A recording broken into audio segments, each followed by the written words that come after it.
नमस्कार. आज आपण आपल्या शेतातल्या कुड्यांच्या फुलांची भाजी करणार आहोत. चला तर मग. साधारण चैत्र महिना सरला की वैशाखाची चाहूल लागली की कुड्यांच्या फुलांची सुरुवात होते. कुड्यांची फुलं पांढरी शुभ्र मोगऱ्याच्या फुलांसारखे असतात. हे बंच आहेत त्याचे.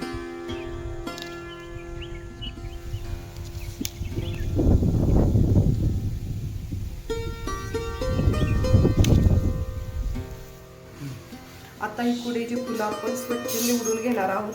एका बाजूला पाने आणि एका बाजूला स्वच्छ अशी फुले काढणार आहोत. सुकलेली जी फुलं आहेत ती मी एका बाजूला करत आहे.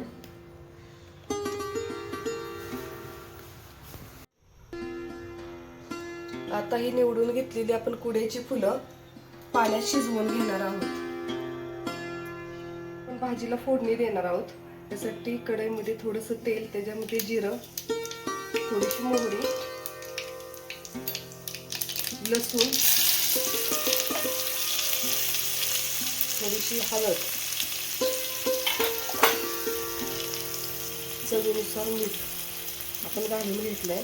तसंच त्याच्यामध्ये थोडंसं तिखट ज्याला हवं तसं घेऊ शकता, म्हणजे कमी जास्त प्रमाणात घेऊ शकता. आता ते छान हलवून घ्या. आता हे मसाला भाजून घेतलेला आहे, त्याच्यामध्ये आपण ही पिळून घेतलेली फुलं टाकणार आहोत.